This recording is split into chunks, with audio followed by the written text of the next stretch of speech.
Everybody in the pool. This is the focus group.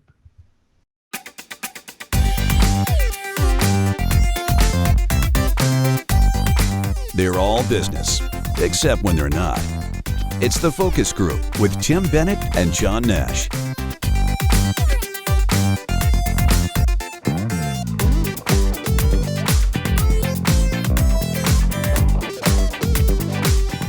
Hello, focus group listeners. We learned that yesterday on TFG Unbuttoned. No more, ladies and gentlemen. No more kids or boys and girls. It's of all ages. Hello. Of all ages. Hello, focus group listeners. Thanks for joining us. It's Tim Bennett here, as always, with my good friend and co-host, John Nash. We are the focus group here every Wednesday. Be sure to tune in if you can through our Facebook feed, which is Focus Group Radio. And you can find all of our media housed at focusgroupradio.com, our video podcast, and our webcasts. All of our media. I don't even know what you would call it anymore. Everybody just says things. It's media, I guess. We have audio and video platforms. I guess content is overused, right? Is content? It's just overused. It's media content. So I think you're the smart one, John, by saying content. I think you're exactly right. All our content's there at focusgroupradio.com. Including a new children's book being written by Tim called Run for Office. Oh, my gosh. Well, before we get into all that, in case we do or we don't, so the show today, we've got what caught my eye in the beginning. Then we'll do our deep discount segment. And thanks to them for bringing us to you each week. And then we will take a quick break. We'll come back with our business birthday. And then John found a couple of stories that we'll cover with you. One of them does somewhat of a recap of fumbles and stumbles made during Pride, which happened last June. Happy Pride. And then some, I guess, an expose a little bit on some of these reality shows, particularly on Hgtv or some of these fix-it programs, which I think we all knew may not necessarily be real reality TV. So we'll pull some pieces out of there that we'd like. So that's later on in the show. So what's up, Mr. Nash? Well, that last piece should be called When the Camera Stops Rolling, right? Like, so they come in to do a makeover and everybody leaves and you're left with the makeover, but we'll save that. That's at the back end of the show. So quick one for you. I saw an ad for Botox recently and it kind of caught my eye. I was going to use it to caught my eye, but it caught it because it featured a gentleman speaking directly to the camera, and he's clearly gay, and he's talking about, and the reason for that is because he references a husband that he had who sadly passes away, but he's a hairstylist and a makeup guy, and he's working with a client. He's talking about meeting the love of his life who then sadly passed away, but now he's ready to get back out there, and Botox is going to be part of getting back out there. Botox? Yes, the implication being that he was going to smooth his appearance to look younger because clearly that's what you have to use and do to get back out there. I understand I'm sure the marketing team was like, this is an inspirational story. He's going back out into the field. He wants to find someone new to share his life with, and he wants to look the best he can. But the undercurrent is nothing but ageism, right? Have you done Botox? No. I haven't, but I know a lot of guys our age who have, and I laugh at them because they're so tight, they're ready to split. It hasn't crossed my mind. I don't think it's crossed yours. It has. I mean, it's not something I'd feel like doing, having needles put in my face, and I don't know. I don't think I find the guys who do it, they look good for a day or two. Well, first of all, they look like they got stung by bees. They've from the pin, the needles. Right. They've got the tight, and then they don't. When they smile, nothing moves. Eyes don't move. The forehead doesn't move. And then they've also then gone one step further, like the Kardashians, and put filler in their cheeks, and then they'll do the filler in the lips, which absolutely looks absurd for men. I don't understand why they do it. They look like they got stuck in a beehive. I have to stop myself from typing something to say, "You're a handsome guy. You look like an idiot." You've messed your face up. There's one person that I know quite well that really has messed his face up royally. But it's an addiction, I think. People with this plastic surgery sometimes. I understand the desire to appear youthful or to appear, like you're in the vigor of life, but I just don't know that that's a solution for it. And well, here we are. Anyway, as I mentioned a moment ago, Tim's going to write a book on how to get elected to office. The subhead could be from dog catcher to mayor or something like that, My right? God.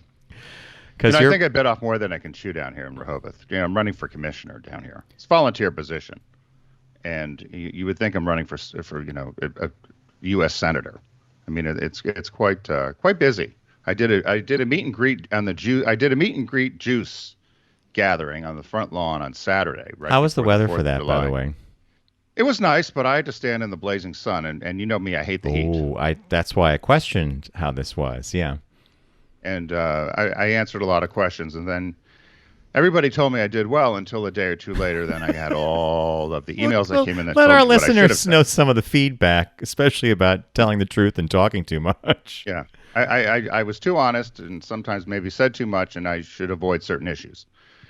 And so they asked me what I thought of communication in the city, and did the new administration that's since in there has communication got better? And I just said no, it's horrible. That was it.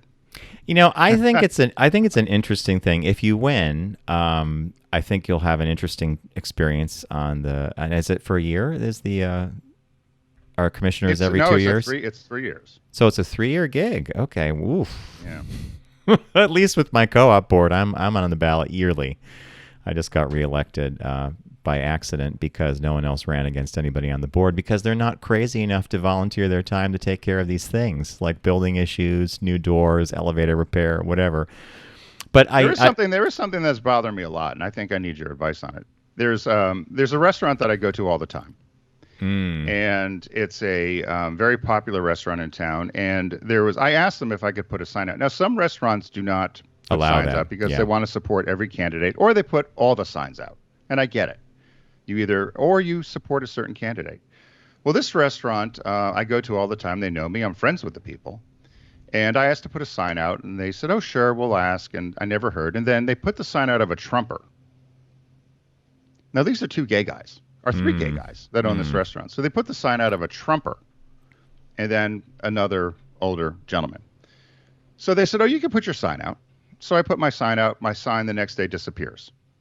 I put my sign out again. The next day, I asked them, what happened to my sign? "Oh, we don't know. So I put my sign out again the next morning. The next day I go back, sign's gone.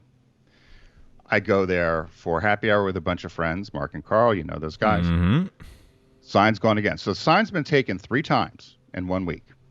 The trumper sign is still there, and the other person's sign is still there. So I don't know if I don't say anything now, and I just let it lie, or I push the issue. Some of my friends just say, just keep putting a sign up.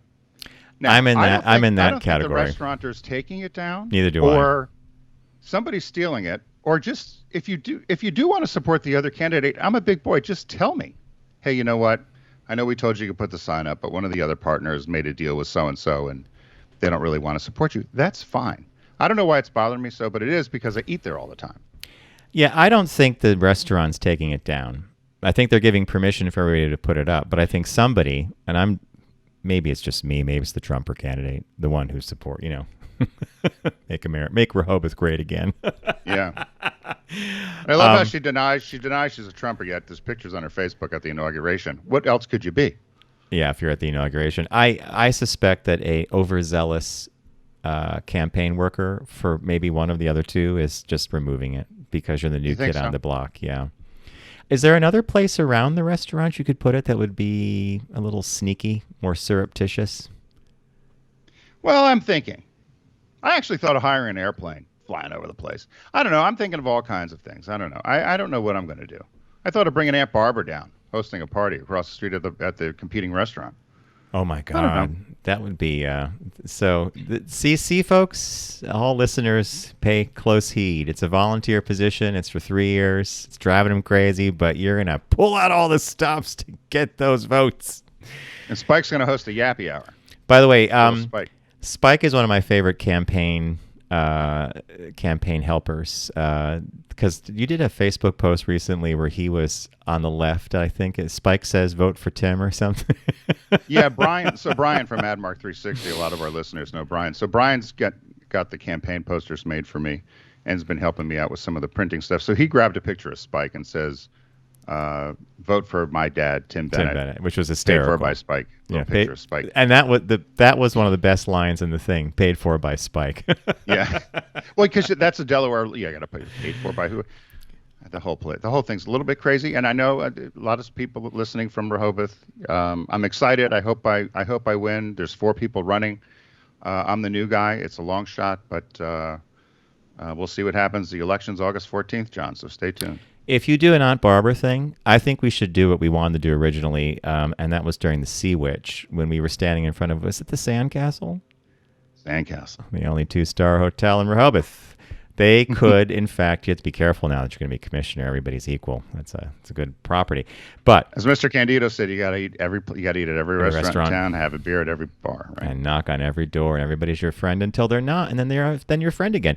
But if you decide to do an Aunt Barbara thing, I could come down. We could do a broadcast. We could set up shop and do a broadcast with Aunt Barbara. She could demonstrate Tupperware. It could be hilarious. Well, I think she should do she could do a Tupperware party down here as a fundraiser, and we could figure something out. So I thought that was a great idea. Matt's also excited about the whole thing, but I don't know. We'll see.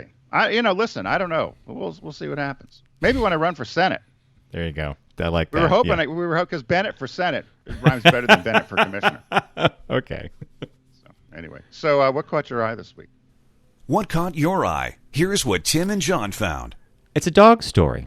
And I'm a pet person. I don't necessarily say that I'm a dog person. I love dogs. I love cats. But this is hysterical. So headline reads, missing pet dog returns home in the middle of the night and rings the family doorbell. Have you heard the story yet?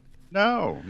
Oh, my God. Okay, so the 18-month-old dog had apparently been spooked by fireworks, her owner says. And this comes to us from South Carolina.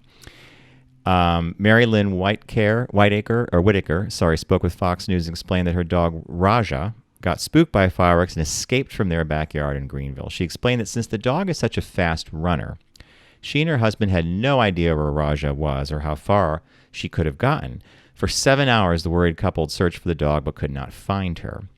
Ryan and I were freaking out and really felt really helpless. Then, around 3 a.m., Raja walked up to the house's front porch and rang the doorbell with her nose. Now, they have one of those Ring things that has a video thing, so when you can actually watch a video online of the dog using its nose to ring the doorbell, which I think is utterly hilarious.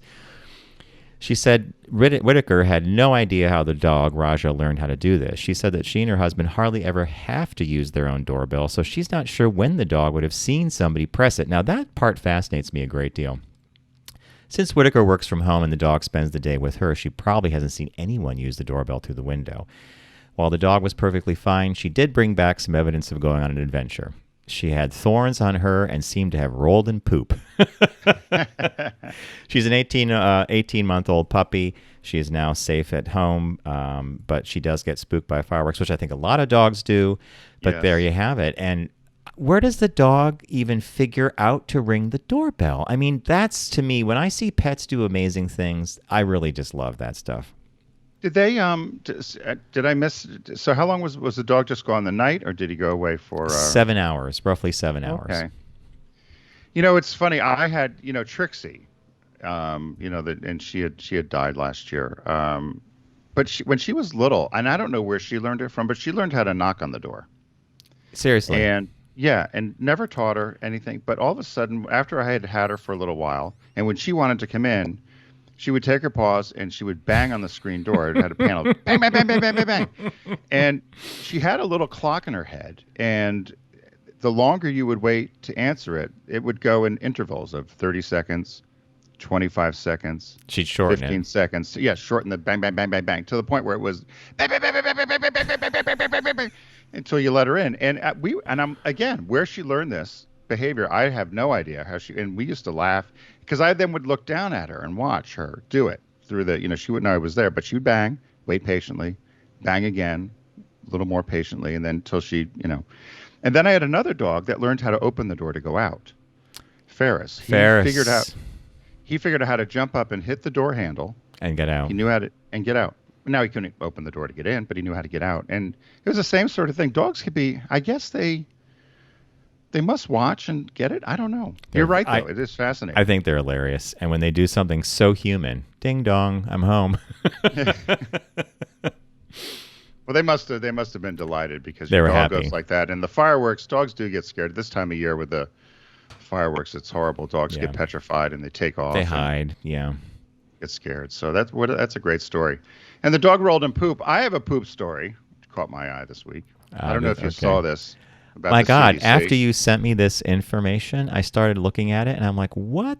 So I grabbed a frame from the GIF. So if you're watching on YouTube, Tim provided us with a thing from the government, and it basically says, don't leave your mark at the pool this summer. It only takes one person with diarrhea to contaminate the entire pool. And the picture has a girl coming down a slide with a brown streak behind her in her little pink bathing suit. Right, and she got a little smile. She's happy. Her hands are in the air. The kids are happy in the pool. She's got diarrhea. She's coming down the slide. She leaves a little skid mark, and the father's going to grab her. And then, but you're right. The GIF, is that how you say a GIF or GIF? A GIF, yeah. And when on the Twitter, it just constantly runs with her coming down in a little brown streak, and so Twitter went crazy with this, that the CDC paid money for this graphic. There's another one, I don't know if you know, if you clicked on it within that, of another graphic of a little girl swimming in a toilet with goggles on. That's the one that really freaked people out, right? And then showing people in the pool with a floating poop, and says you wouldn't do this, and showing the little girl with the goggles swimming in the toilet, says you wouldn't do this, so why do this, and showing them swimming in the pool. So what everybody was tuned up about was to say, why would the CDC spend this sort of money, taxpayer money, to show this sort of thing? And everybody was all upset. And then they started submitting questions to the CDC. Said, if I got in the pool and I thought I had to fart, but it became a shart, is this a problem? Do I need to get out of the water? And people just started submitting all these kind of, what do you call it, dinky poo-poo questions? Tinky, poo-poo, bum-bum. Bum-bum. Your mother used to yell at you. Yeah. So they started sending all these questions in. So, but the real purpose is there's been a problem. They said the Centers for Disease Control and Prevention put this warning out that swimming with diarrhea is not a good thing. So just so you know, John, don't do it. It could be a problem. And they said that's why they wanted to do this visual warning. So they said that one person with diarrhea can contaminate the entire pool. So this cartoon they did of the little girl going down, leaving the brown streak, obviously got everybody all tuned up. And they said many were grossed out, while others pointed out that the taxpayer dollars that funded this work should not have been spent in such a way. But they said if you get past the sight of the cartoon repeatedly making her mark on the pool slide, and get to the actual guidance, then it actually made some sense. It says stay out of the water if you're sick, if you've been diagnosed, and they start listing all the things you've been diagnosed with. It says to use test strips to make sure the water is properly chlorined. I don't know who goes to the pool with test strips. Chlorinated, yeah. Shower before you get into the water. Now, they do ask people to do that because they said even if you weren't sick, but you had a tiny little bit of feces on you, John, and you went into the pool, you can contaminate the pool. I will never go in a public pool again. Remember that cesspool you and I went into in Vegas? I am so glad that you brought up our experience at the adult, what did they call it? The adult pool in Vegas? Adult pool. At what was that hotel area? No. The Wynn. We were at the Wynn. Or the Encore. The European pool. It was called the European pool. And it was mobbed with people all having a great time. I didn't know it at the time. I thought everybody kept saying I had desert voice or something, but I had a major sinus infection. I'm in the pool. I think Cupcake was with us. Is that possible? Cupcake was there, yeah. And there are beer cans floating around. And you know, I said something about getting out and going to the bathroom at one point, and I heard him or someone else said, why bother? So you kind of had an idea what was going on there. Yeah, it was a big piss pool. It was the Europeans were all in there. They had the women were topless, and you and I were in that water, and you just knew how disgusting it was. And after reading this about how they said just the slightest little speck of something could get you sick. And then they go on to say, don't poop in the water. Rinsing off in the shower, you should rinse off for 1 minute and remove most of the dirt off your body, because that will help kill all your germs and inactive germs on you. It says don't swallow the water. That's obvious. Don't change your diapers right near the edge of the pool. Again, like... What mother's changing baby diapers at the edge of the pool? I guess you never know, right? I guess you never know. And let's see what else they had here. They went through it on and on and on. This is your tax dollars at work. It says, and then so the other graphic was diarrhea and swimming don't mix. Stay out of the water if you're sick, again. and just went on and on about chlorine levels. But as I read this, I said, "There's no way I will ever swim In a public in a pool. public pool again." This was really gross.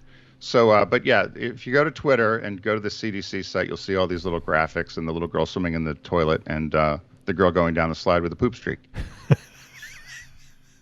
Yeah, there enough said. By the way, this hand wringing. We all, as kids, I went to see my mom recently in Connecticut, and Tim and I grew up in the same area, and I went by Lake Quassapog. Now, you know Quasi, right, Tim? I mean, the rides that could kill you, the Wild Mouse being one of them. And we drive by something called the MRA, the Middlebury Recreational Association. It's a narrow rectangle that goes down to a beach. Park your car.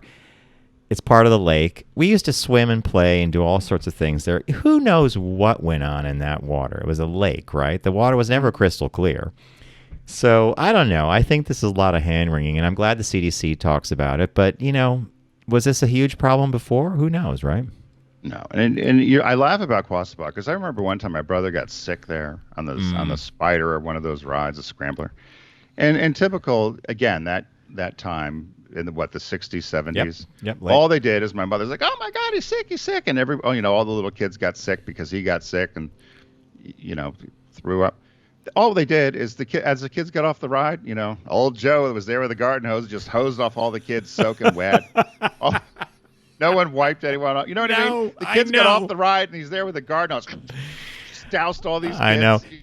By the way, cold water from the hose. That was it. Move on, kids. Next. Whose story? Down the ride. Whose story was Bessie the cow? Oh, that was Jim Miller. When the Bessie the mechanical cow. And they go to see it, and the cow just sprays crap over. Well, because the cow didn't work. Remember, the cow didn't work, so they took the kids to a live farm. Cow, right? And then the cow got sick. And all the kids in their little field trip outfits, little girl dresses and outfits. And I love how he says, and old Bessie's the tail's going up, up, up, up, up, and they're watching the tail, then all of a sudden, boom. And everybody screams. Screaming. See, that would have been a hose down too, right? After the octave. They hosed all the little girls down in little dresses and the whole deal. To go home. Nowadays, that's lawsuits, and oh my back God, then it's just hose them down; they'll be fine. Well, what happened today, honey? Well, the mechanical cow didn't work, so we decided to take the kids out to a real farm to see a cow instead of the mechanical cow. And the cow got sick, so we had to hose your little girl down. So her real dress was ruined. Yeah. Okay. When we were visiting my mom, she was going down memory lane, and she talked about how she used to give. She said, you and your sister Lisa had little miniature change purses, and I would give your sister, Lisa, the older sister, a list and some money. You got some change. We would walk down the road to a grocery store. My mom was recovering from a surgery she had on her arm. We'd hand the list to the grocer. He'd give us the groceries. We'd come home. We had to cross the street twice. We looked both ways. She said, I would never do that, and I would never do it today if you paid me, because it's just such a different world. But he used to even send notes back to my mom, Carol, you owe $5.50 from last week's order. Put it in the next week's change. I mean, does that even go on nowadays? Maybe in the small towns. I was wondering about that. Maybe in a small town, I guess you would still go in. Because it's funny, that you say that. I even when I was at Subaru and talked to people who grew up in Philly, right in the center city, right in the city, they would say the same thing. They lived in these row homes, and they would run down to the corner deli or whatever, and it was the same sort of thing. The kids would run in. They'd say, "Hey, tell your mom she owes $19 from last month's bill." And take an atomic fireball on your way out. Yeah, but it was the same sort of thing. Yeah. That's how these businesses operated, right? And it was all on trust in the neighborhood, and you ran down to the corner market and got your stuff. And I don't know if that happens anymore. Oh, not in our current climate. No. Yeah. There's none of that extension, but it's too bad.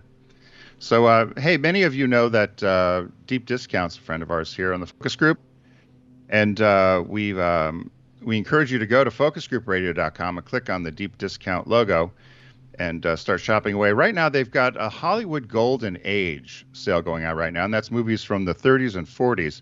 And John and I were poking around online, and there were 5 movies that had come up that many critics say are must-haves. There's many, obviously, movies from the 30s or 40s, the Golden Age, but there were 5 that everybody said they should have in their collection. And certainly you can get them at deep discount during the sale. And did you agree with all of them, John? Would you want to say what the five were? I actually put a few up and I added some. So I picked 2 of the 5. The first one being Citizen Kane. I can watch Citizen Kane anytime, anywhere. It is such a well done movie. Orson Welles is an amazing director. Also, he of course is in the cast of the movie as well. But it's a great cast of people, and it's just a wonderful film. I think Citizen Kane is great. Another one on that list is a total favorite of mine and Bob's, and that's Casablanca. Yep. And again, Casablanca is just an eminently watchable movie from start to finish. Wizard of Oz is on there, I think, right? Yep, America's movie. And then, of course, It's a Wonderful Life. And then the only one that I have not seen on this list, which I've said before, which I deserved a spanking, everybody yelled at me, was Gone with the Wind. I've never seen Gone with the Wind. You got to see. Now, yes, you do. You need to see it all the way through in a nice 4K or a Blu-ray rendering. I added one just for a little story here, and this is one of the top movies of the 1930s and 40s, and it's available at deep discount as well, and it's called It Happened One Night. It stars Clark Gable, Claudette Colbert. The reason I bring this up is years and years ago, and I remember this. Is this the Claudette? Yes. Colbert? Oh. So Claudette Colbert. So we had a rental on Fire Island Pines, and a friend of ours named Peter knew Claudette from an ad campaign she was in called What Becomes a Legend Most, where these famous women would wear these fur coats for Black Llama. She was coming to the island with her friend Helen, her handler, her aide. He invited me and my friend Tony over for cocktails. We were only 2 in the house. Everybody was pissed off about this. But we go over, and I get to meet and my mother said, before you meet Claudette Colbert, you need to see It Happened One Night, which is one of her all-time hit movies, right? I watched the movie.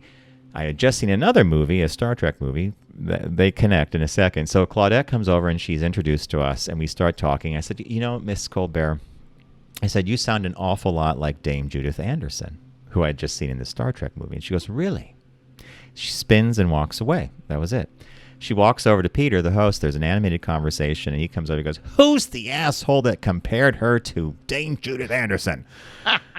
And I'm like, that's probably me. And he says, you never, ever do that. She's one of a kind.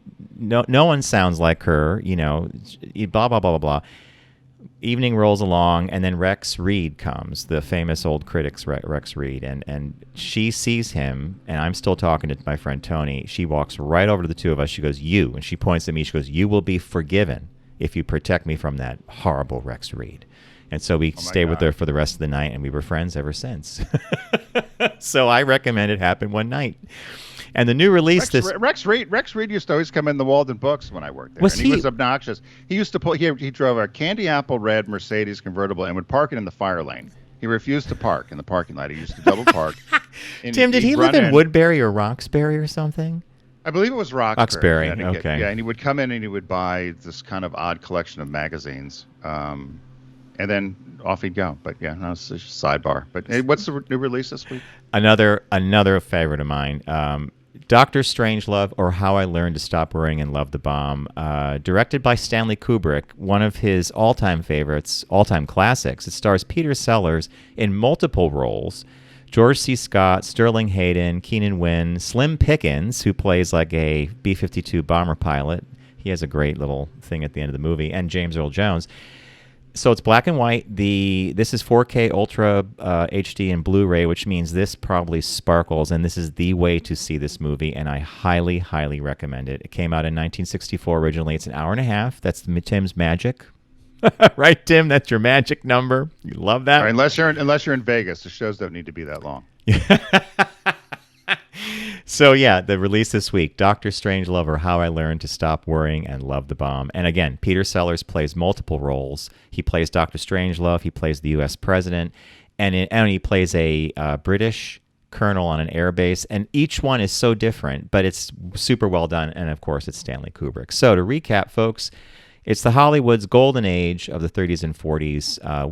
We kind of collected about 5 pictures, 6 when you add in the It Happened One Night with Claudette Colbert. And you could go to Deep Discount and check that out. And when you get to Deep Discount, go there by the way, you go to focusgroupradio.com, click on the Deep Discount logo, start shopping away. And the release, as I mentioned, is Dr. Strangelove, or How I Learned to Stop Worrying and Love the Bomb. That must have driven their PR people crazy to promote that movie. All right, we're going to take a really quick break, and when we come back, we got business birthday and 2 shop talks. So stay with us, and we'll be right back.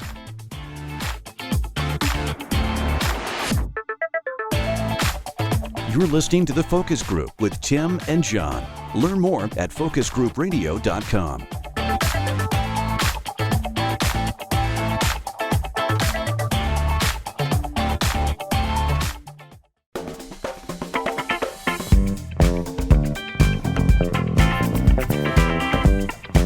Now back to The Focus Group with Tim and John.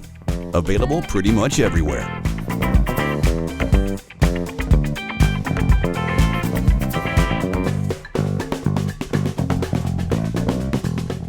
Hello, everybody. Welcome back to The Focus Group. Tim Bennett here, as always, with my good friend and co-host, Mr. John T. Nash. Thanks for joining us. Be sure to catch all of our programming and all of our content each week through any of our live streams, as well as through our website, which is focusgroupradio.com. We know many of you time shift. You can find all of our media there through all of our platforms. Please like us, rate us, subscribe. It's we had producers used to drive Tim and I crazy with this one. Subscribe, like, and rate. Subscribe, like, and rate. Yeah, and people still bang the drum. Unfortunately, it's funny. Anyway, you do that. Yeah, I don't want to go down that old rabbit hole of that whole thing. So anyway, Mr. Nash, you're laughing. The business birthday today is one we haven't done before. Everyone does celebrity birthday greetings, but the Focus Group is the only show in the universe that celebrates business birthdays. I have not seen this pop up, and I think everyone's going to love that you pulled this. So take it away. Yeah, so I stumbled on this one quite by accident. His name is Otto Frederick Rohwedder. I think that's how you'd say it. Rawhitter. I'd say Rawhitter. Rohwedder? Yeah, I'd say Rawhitter. Rawhitter. Definitely Rawhitter. Rawhitter, yeah. Rawhitter. He's born July 7th, 1880, died November 8th, 1968, 80 years old, an American inventor and engineer. And I'm going to leave you in suspense for a second. He was born in Davenport, Iowa. He was the son of Klaus and Margaret, ethnic German descent. He was the second youngest of 5 siblings. They lived in Davenport, and he'd gone to public schools, but became an apprentice to be a jeweler by trade. He also studied optometry and graduated from the Illinois College of Optometry in Chicago, and with hopes of becoming a jeweler, which he did. And he had a very brief career as a jeweler in St. Joseph's, Missouri, and he was the owner of 3 jewelry stores. So while he was working on watches and doing repair for jewelry, he decided he wanted to also invent some new machines. So he was convinced of all things that he could invent and develop a bread slicing machine. Thus it begins. So he sold his jewelry stores to fund the development in his effort to manufacture the machines to slice bread. So as he was working on it, in 1917, a fire broke out in the factory where he was working on this machine, and it destroyed his first prototype and his blueprints. So he needed funding again, and so he struggled to raise some money, so it was delayed again. But he was able to raise money. So 10 years later, in 1927, he successfully designed a machine that not only could slice bread, but could also wrap it. So this machine he developed could slice bread, loaves of bread, and then wrap it. So he applied for patents to protect the invention. He sold the first machine to a friend who was a baker named Frank Bench, who installed it at the Chillicothe Baking Company in Missouri in 1928. So the first loaf of sliced bread was sold commercially on July 7th, 1928. Sales of the machine to other bakeries increased, and sliced bread became available across the country. It was described as the greatest forward step in the baking industry since bread was wrapped. Another baker, Gustav Papendick, who was a baker in St. Louis, also bought the second Rawhitter machine and found that he could also improve on it and developed a couple of more different types of patents to work on for machine wrapping that would also help keep the bread fresher. So they used different types of papers and also applied for patents. In 1930, Continental Baking introduced Wonder Bread, and it was sold commercially as sliced bread. The first time sliced bread was sold commercially, 1930s, the Wonder Bread we all know It's very, very famous. It was followed by other major companies when they saw how well the bread was received.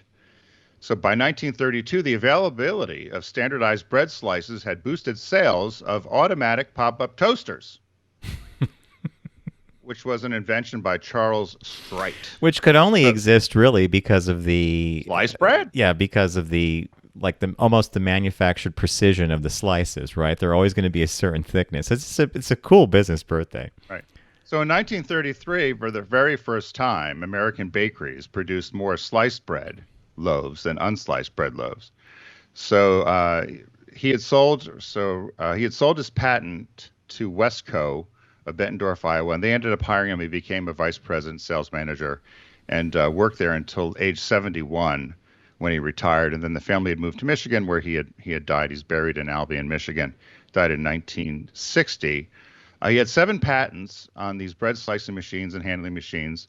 The original bread slicing machines in the Smithsonian, if you want to take a look at it.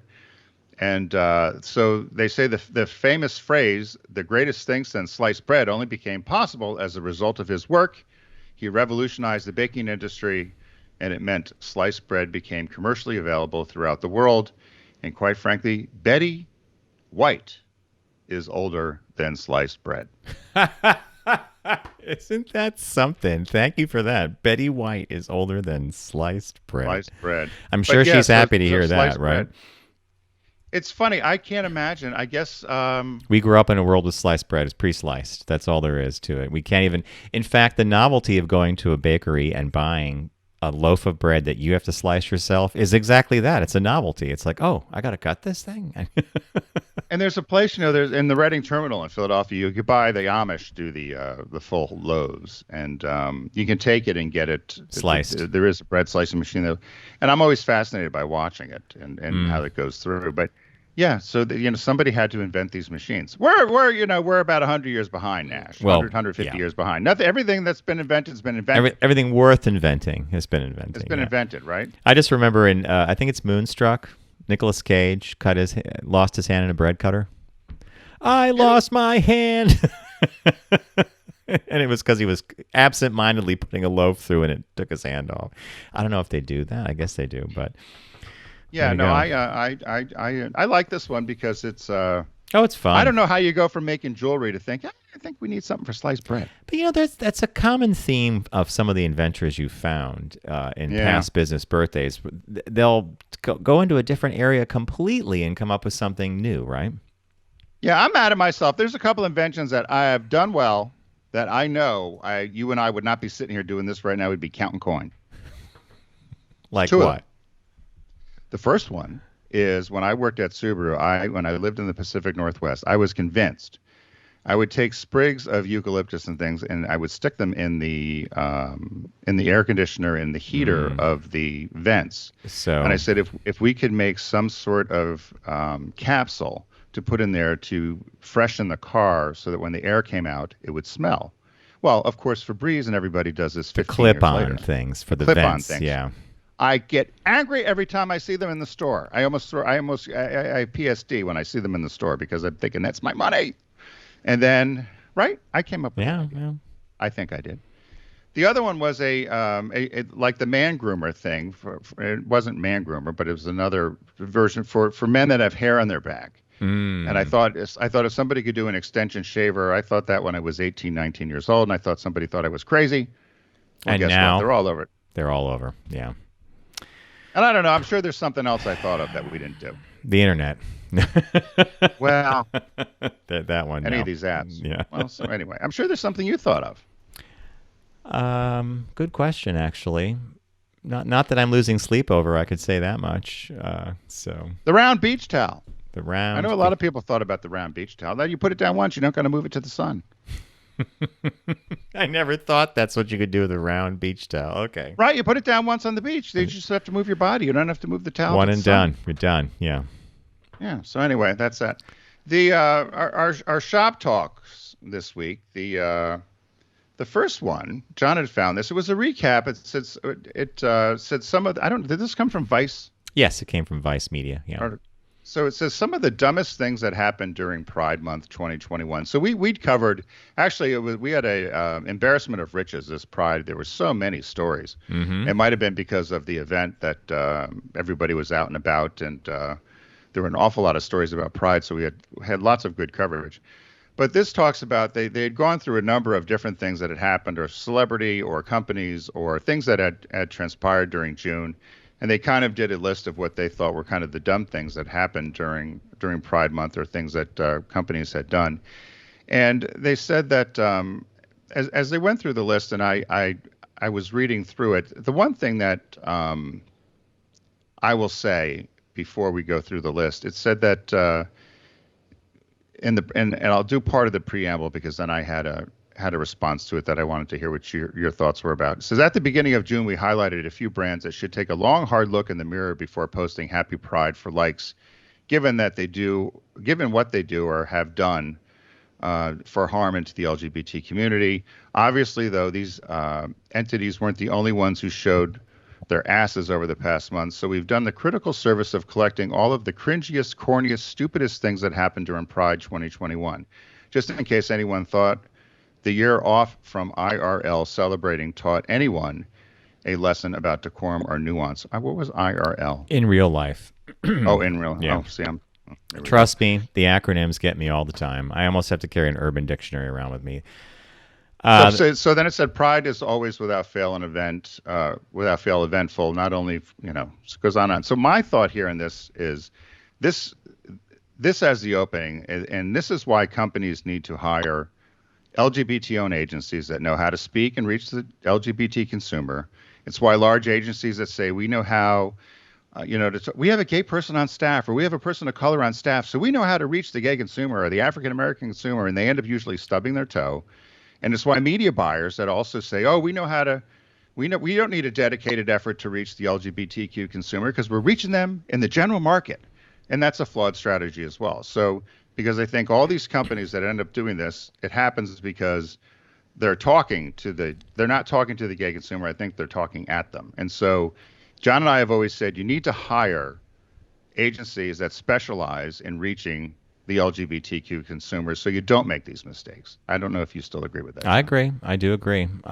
Because maybe they're not a mistake, but they certainly can be a misstep that could be very distracting to a brand down the road if it had simply been thought through a certain way. So they went through a bunch of things. One of them was there was endless debates around the country about the presence of kink at gay pride parades. Should Pride be family friendly? Is it a political movement? Should kink be allowed? And I just don't even know why that is a big topic. The next one down was Carl Nassib came out as gay, and the NFL decided to follow suit. They have one line, which I think sums it up pretty well, and it's a ripoff of a GM ad that came out when they did the Volt, I think. And the original ad said, "Mom, Dad, I'm electric." And they just said here, after he comes out, "Mom, Dad, I'm football." And it was interesting that football proper, the NFL, kind of went right at it and was like, "We're proud, we're happy." And that's a great point in time, but if this had happened a few years ago, namely like 5 or 6, I don't know that would have been the response, but right. Glad to have it now, right? Right. And then there was, they said Disney has a movie coming out about 2 young merboys, and with a Luca. secret. And they said that they went way out of their way to say that this was not a same-sex relationship, although most people feel that it probably was, right? Mm-hmm. They went out of their way to say it's platonic. It's prepubescent platonic friendship, yeah. This next one was Ikea made fake couches. Now, did you see any of these fake couches, by the way, and show up in any of the ads? Yeah, I watched it on YouTube. Yeah, this was one of those things where had I been in a meeting, I would have just kind of been, well, what other ideas do we have? Yeah, that was stupid. I thought stupid and very off-brand for IKEA. Yeah, and it opened it because they're usually pretty smart, and this just opened the door for a lot of negative commentary and pushback. And why give someone a platform to do that? I mean, there had to have been other ideas, right? I mean, it's IKEA, for God's sakes. This other one, we've seen him a lot popping up. It's Colton Underwood. He was on The Bachelor. Now he's gay, or he's come out as gay, and everybody seems to be ignoring the fact that there is a stalking and harassment case against him with a woman who he had been on The Bachelor with, and there's going to be some Netflix show with him. And he went up to P-Town with Gus Kenworthy, wandering around the A house, and he was up at T and whatever. And I never understand these folks that there's the famous celebrity that comes out and then they've got to do the tour. But then what I don't understand is why I don't have to embrace this, do I? I mean, no. and I don't expect him to be the poster child for the LGBTQ plus community, but it does seem that the media gloms onto that in a way like, hey, it's Colton Underwood. And I'm like, oh, who cares? Any other ones you thought on this list were worth mentioning? There was a number of celebrities that tried to rub their ass all over things, and I don't even know if they're worth mentioning. The one I didn't understand because it didn't hit the news, but supposedly there was some dust up with the NYPD and some Pride folks. Did you hear about that? Was that true? They said that the New York police were asked not to march in Pride, but then they said that the cops I guess we're a little rough on some marchers at this year's Pride, but I didn't see anything about it in the news. Did you? No, and there was a small Pride parade in the city. It was put on by like the alternate Pride folks, so It wasn't corporate, whatever. But apparently, a number of cops showed up in full riot gear and proceeded to pepper spray and arrest some of the marchers who were hanging out and cooling off in the park, which would be near Sheridan Square. And it just, I don't know, it just reinforced. I would have thought that would have been more newsworthy. Or it would have made more news if that in fact happened. But I'm not saying it didn't happen, but I was surprised when I read that because I am too, because that's the first time I actually read of it, and I had been paying attention to the news. And they kind of wrap up the article with this notion of corporate allies, in air quotes, debuted rainbow avatars while anti-trans legislation continued apace. So we've talked about this on a number of shows during June, where a corporation will be making financial contributions to not only a Republican candidate, but a Democratic candidate. And they'll probably fall back on the line of, well, we don't support every issue these people are behind, but we have to be in a position to, work with legislators nationwide because we're a corporation. It just shows that,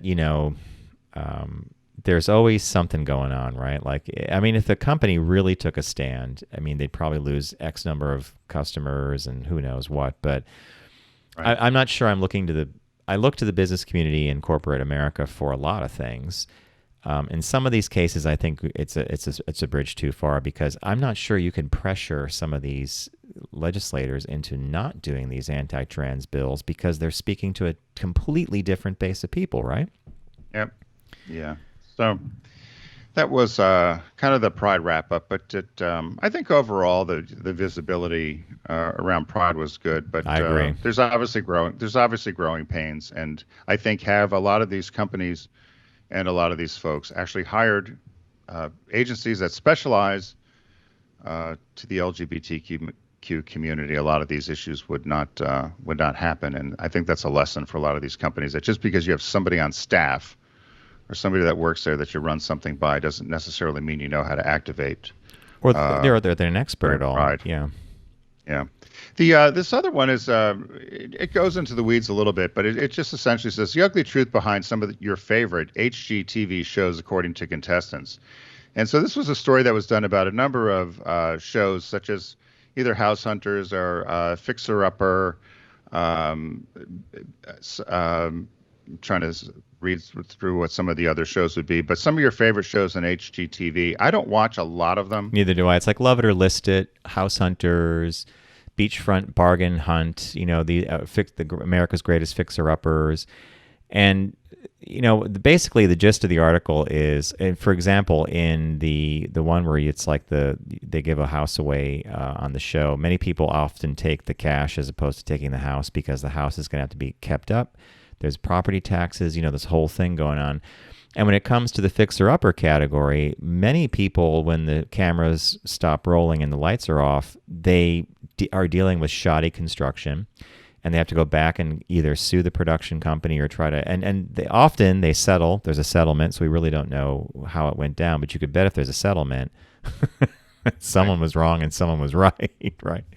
Well, and they said if you win one of these, I won a $1.3 million home. Well, all of a sudden you've got to pay tax on that. Plus, then you have to pay the real estate taxes on that. So we learned that when John and I would do work with Subaru, and everybody said, "Oh, we want to give away a car." Well, nobody wants to win a car because most people have a car, and when you win a new car, you have to pay tax on it. So it could be a $7,000 tax burden. And so in some cases, you say to people, "Well, would you rather take cash instead?" And 9 out of 10 times people take the cash payout instead, which could be instead of winning the $35,000 car, they'll take $20,000 or whatever instead of a cash prize rather than the car, which defeats the whole purpose of I'm going to win a car, to get the car out there for people to see. The other thing that surprised me is some of these people, when they win some of these properties or they get the home makeovers, they end up just putting them in Airbnb it, yeah, or vacation owner by rental. The other one that surprised me was I had no idea. They said when they do these makeovers of these houses and they put the furniture in it, whatever, I thought this was all done by the production company, that these people got to keep the furniture. They said no. That was just done for the show, that you had to pay for it if you wanted to keep these furnishings. It's all staged. Were you surprised by that? That one surprised me. And then there's this other show, Chip and Joanna Gaines. They're like house renovators, and they specifically focus on the area of Waco, Texas. And the residents of Waco are not overly thrilled about this because people come down, these houses get fixed up, and it changes the property tax base for everybody. Right. So there were this couple who was down there, and they had their house done. And it says, when a car crashed into Ken and Kelly Downs' fixer-upper homes in Waco in 2017, they didn't know if they wanted to fix the home or move away. The couple said ever since they moved to Texas, the locals have been not welcoming, accusing them of driving up property taxes and ruining the town. We have been intimidated and harassed. People have complained about their taxes going up because we moved here. Store owners have complained about taxes. This is a big problem. So that's that whole unintended consequence, right? They're going to do a bunch of fixer-uppers in Waco because they're all these fabulous old, style ranch houses. Suddenly, the whole town's worth more money, and everybody's paying more money. Right. So I get that one. Yeah, I think that the moral of the story is that these reality shows, they're not necessarily reality. I did a reality show with my dog, and I can tell you that it was my house was hijacked by the production crew, and they are rough on your house, and it's very scripted. They keep telling you to do something over and over and over again until they get it to be where they want. They want conflict. They try to pitch you against others on the show, and it was not a good experience. Thankfully, my show did not get picked up because the other woman that I was competing against, it was a weight loss show with our dogs, and she ended up gaining weight. I lost 23 pounds. Trixie lost weight. This woman was sneaking out at night and going to McDonald's drive-thru, and she ended up gaining extra weight. So the show did not get picked up. And you called me from your bathroom one day. You didn't realize you were mic'd, but you're like, I hate this. These people, I have to eat. I'm starving. They're ruining the house. And then you're mic'd. Yeah, there's all the production people in there like, Tim, we can all hear you, the whole crew, and they shut the whole thing down that day. And they said, I think we're going to leave for the day. I was in the bathroom calling you, John, this is horrible. I can't believe this. And we can hear you. Yeah, that's. Well, they were making Trixie. They were making her run down the stairs. They took which they could have hurt her. They took all the rugs and everything off the steps on the hardwoods, and wanted me to make her run for her food and slide on the floor as if she was falling, so she was so food focused, and have her slide into the wall so the floors were slippery, and then bury her food under this stuff so that she would be like panic eating. And then dressed me. You know how big I am, 6'2", 230 something. Put me in medium-sized clothes that I've not worn since 5th grade. They made you on purpose. Yeah. Right. I'm not wearing a size medium shirt that goes. I don't wear a crop top.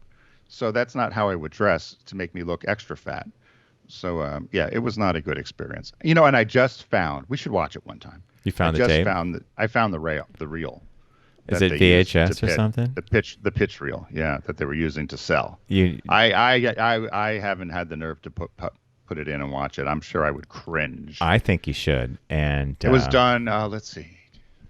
It was done 14 years ago. Yeah. It was before we launched the show on Sirius Satellite Radio, actually. Yeah, we were actually just starting. We were starting on XM. On XM. Yeah. Hey, all right, folks, that's going to wrap it up for us today. We want to thank you for joining us here on the Focus Group. FocusGroupRadio.com is our URL, and that's where all our content is. And a big thank you, again, to Deep Discount for being a partner of ours here on the show. It's the Hollywood Classic Sale, 30s, 40s. We put up a couple movies that we think you need to have in your library, and that would be, of course, things like Casablanca, The Wizard of Oz, Gone with the Wind, which Tim has not seen, Citizen Kane, and I threw up a Claudette Colbert movie that also includes a sad but funny story about me not, understanding how Hollywood works and you don't compare people to people. And the release this week is Dr. Strangelove, or How I Learned to Stop Worrying and Love the Bomb on 4K Ultra HD. That's a Stanley Kubrick film starring Peter Sellers and George C. Scott, along with a stellar cast. Highly recommended. So we want to thank everybody again for joining us. Be safe, and we'll see you in the new week.